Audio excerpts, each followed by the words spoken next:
welcome to Froggie Tales. My name is Camille, and I'm the graduate assistant at the Water Conservation Office. I'm actually a student just like you. I take classes at the University of Georgia, and I help teach everyone in Athens all about water. Today, Lily and I are going to be reading The Snowy Day by Ezra Jack Keats. Remember to watch till the end, because today we have an icy surprise. Thank you for that great intro. Before we start our story, it's time for a quick Froggie Rhyme. Remember what I need you to do. Put your arm like this and get your finger ready. I'm going to trade my finger out for a friend. Now take your finger and say this along with me. The tiny frogs are hopping. Shh, shh, shh. The tiny frogs are hopping. Shh, shh, shh. They do not make a sound as they hop across the ground. The tiny frogs are hopping. Shh, shh, shh. And now take your hands and put them in your lap, and it's time for our story. The Snowy Day by Ezra Jack Keats.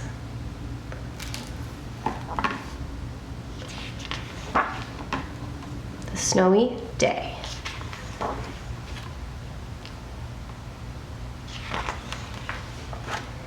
Dedicated to Tick, John, and Rosalie. One winter morning, Peter woke up and looked out the window. Snow had fallen during the night. It covered everything as far as he could see.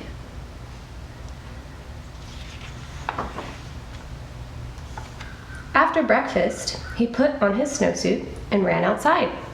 The snow was piled up very high along the street to make a path for walking.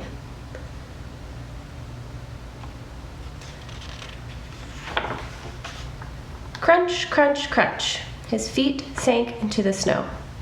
He walked with his toes pointing out like this. He walked with his toes pointing in like that. Look how deep he is in the snow. Then he dragged his feet slowly to make tracks. And he found something sticking out of the snow that made a new track. I wonder what it is. It was a stick. A stick that was just right for smacking a snow-covered tree.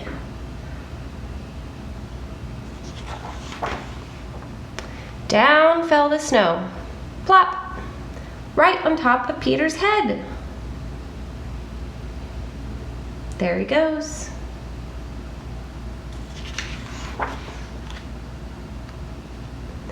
He thought it would be fun to join the big boys in their snowball fight, but he knew he wasn't old enough. Not yet.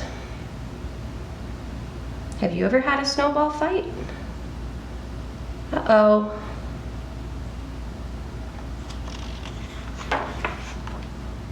So he made a smiling snowman. And he made angels.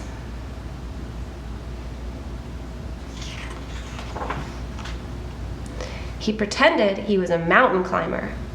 He climbed up a great, big, tall, heaping mount of snow. There he goes, up the mountain of snow. And he slid all the way down.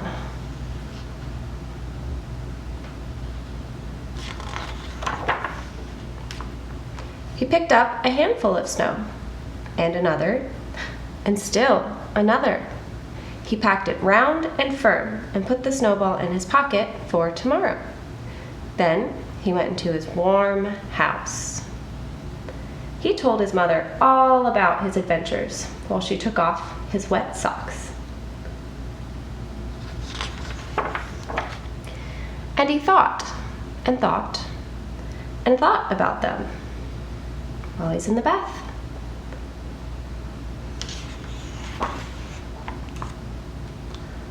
Before he got into bed, he looked in his pocket. His pocket was empty. The snowball wasn't there. He felt very sad. He's going to sleep. While he slept, he dreamed the sun had melted all the snow away. But when he woke up, his dream was gone. The snow was still everywhere. New snow was falling.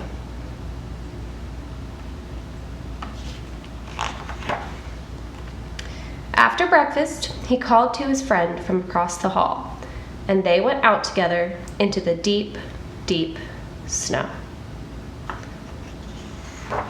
The end.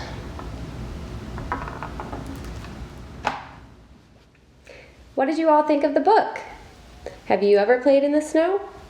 I know we don't get a lot here in Athens, Georgia, but next time it snows here, I'm going to go outside and build the biggest snowman that I can. I think it's time for our icy experiment. Are you ready, Lily? She's ready. Lily and I were going to try to pick up a piece of ice with just some string. All you'll need for our trick today is a cup of ice, some regular tap water, some table salt, and any kind of string. I'm going to put a few ice cubes in our water here. However many you want. And I'm going to try to pick up an ice cube with my string.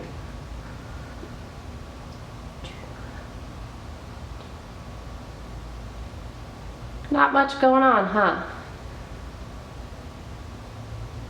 All right. Well, I'm going to lay my string on top of my ice here and sprinkle some salt on top.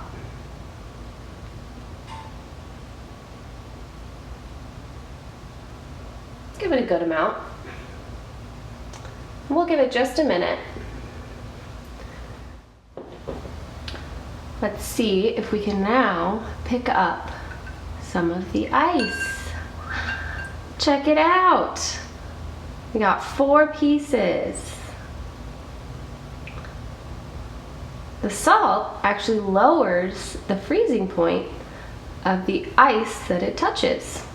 So it melted a tiny, tiny bit and it refreezes around our string.